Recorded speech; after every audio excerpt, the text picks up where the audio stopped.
Okay, hey guys, this is just gonna be like an update video. Not an update video, but 2025 homestead plan basically. And what plans I have to add to the homestead or things to change, basically. So I figured I'd start in the food forest area, or like the main food forest area. So pretty much everything in this area, in terms of fruit trees, I feel like we're kind of maxed out, in my opinion. I do want to like squeeze some more bananas and papayas and sugarcane and different smaller perennials in between all the spacings. But for the most part, all the canopy layer, the big trees, they're all pretty much touching, or they're going to touch. And so I don't want to really crowd it like too much more. So in between each trees, I want to add different perennials, easy, fast-growing perennials, sugarcane, pima cotton, bananas, papayas. I'll probably add Barbados cherries, this one right here, Barbados cherries, and Suriname cherries also, just because they're easy to control the size, and they taste really good. And in our area, San Diego, regular cherries like sweet cherries or tart cherries, Bing cherries, and things like that, they don't really grow. They grow, but like they don't give the way they would give in like a colder climate. And so Barbados cherries and Suriname cherries and Cherry de Rio Grande are pretty much the ones that you'd want to grow. It's a different flavor, obviously. It's not going to be the same flavor, but they're still really good. So that's one thing in this area. Last season, I put this like hoop house over the raised bed area. I need to fix that properly with some like one of those like metal clamps. I'll probably fix that. And over the winter, we also finished all the irrigation, so that was kind of a big thing. We also want to add more bees, or make more beehives. Probably not going to add it into this area, probably put it into the livestock area, because I'm pretty much maxed out in this area for bees. And also I was planning on adding more water storage, but this year literally we've only gotten like two rains basically, and yesterday, Sundays was like the most rain we've gotten this whole year, and it was nothing pretty much. But we filled up our IBC totes connected to the house, but that was just one IBC tote, and we have like 20 of them, so there's no point adding more IBC totes if we're not going to be able to fill it out. Hopefully in the spring we get like a lot more rain, but I don't see us filling up that many IBC totes, so it's not a big deal. I feel like I also want to add some more quail. I kind of slowed down on that one, but I want to add some different quail, and maybe do some like in-ground composting, or like in-place composting for the turkeys and the chickens, just to give them more space and more interactive things to do, more food options, diversify their diet more. But that's pretty much it in this area, I think. Okay, so now for the front yard. This area, we're not planting like a crazy amount of trees like how we would in the food forest, just because it's the front yard. Obviously, I think it's cool, but I just try and keep it more low profile. Spacing's a lot bigger than what it is in the food forest, and not like try not to crowd the trees basically. But in this area, I want to add more flowers, perennial flowers specifically, or reseeding flowers.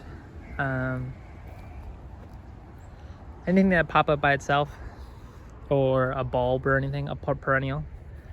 Yeah, I want to really focus on like creating habitats for bees and stuff, natural bees. We also ordered meat chickens this year, and along with the meat chickens, it came with 25 egg layers. And so I'm gonna have to figure out where I'm gonna spread those and space them out. So obviously I could just put them in some of them in the food forest and some of them in the livestock area, because I have a chicken coop in both areas.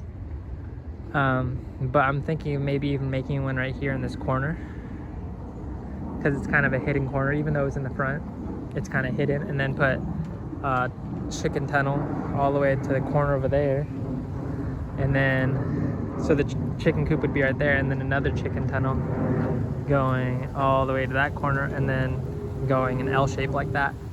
And so they'd have a good amount of area, and insects and anything in this area or overgrown growth, I can just chop it and give it to them, and they just give us another area to raise chickens. I always like that. But for the front, that's pretty much it. Just add more flowers and maybe spread out some dragon fruit also. That's it for this area. Okay, now we're in the backyard. So for this area, the dogs are in this area, so that comes with some difficulty sometimes.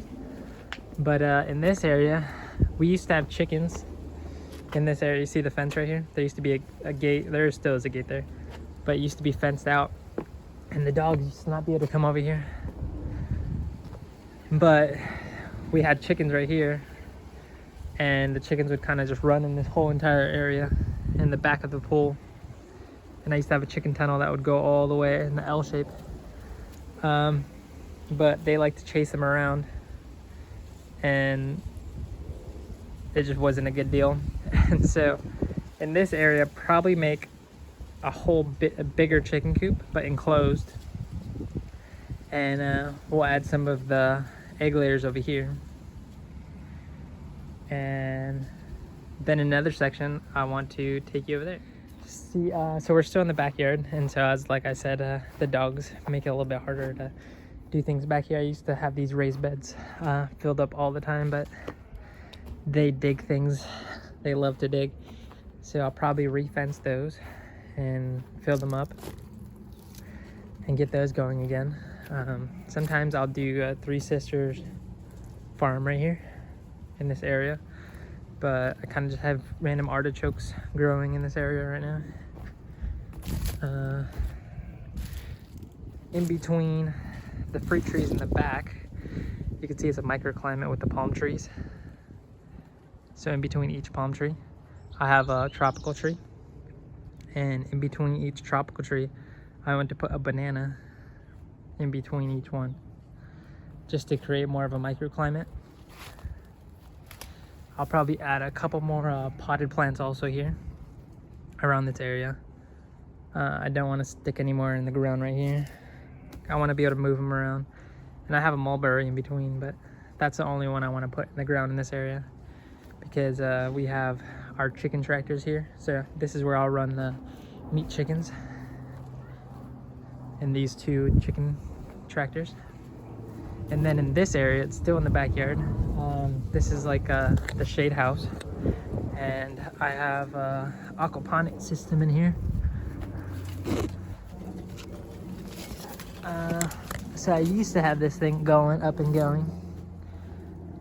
So it used to be right there is the main area, and then the top was a chop and flip, and it would be PVC pipe running through here with the NFT system, and it would go to these two float tanks, and from the float tanks it would go back into the fish tank. So I want to get that running again. And also in this area that it's not used, I'll probably want to grow mushrooms in here just to use the space. This is something else I've added this season, or this year. I added these little clay holders that you can put bottles in. I keep struggling on keeping these well watered, and hopefully it'll help it. Right now during this season, the water lasts about like a week and a half to 2 weeks, depending on the weather. So I figured during summer it would probably last like 3 days maybe, but it's kind of a pain watering it constantly, and so hopefully that'll make it easier. Hey, stop. Yeah, that's pretty much it though in terms of the updates. In the livestock area, I'm probably not going to do too much. maybe add a couple trees depending on the spacing, like, and depending on how everything grows in, because I have some trees growing in over there, but it's a lot harder to grow things in that area with the goats, how mischievous they are. They just want to get into everything. Can I help you, Essie? But yeah, that's an update for Homestead plans 2025, and I'll see you guys next time.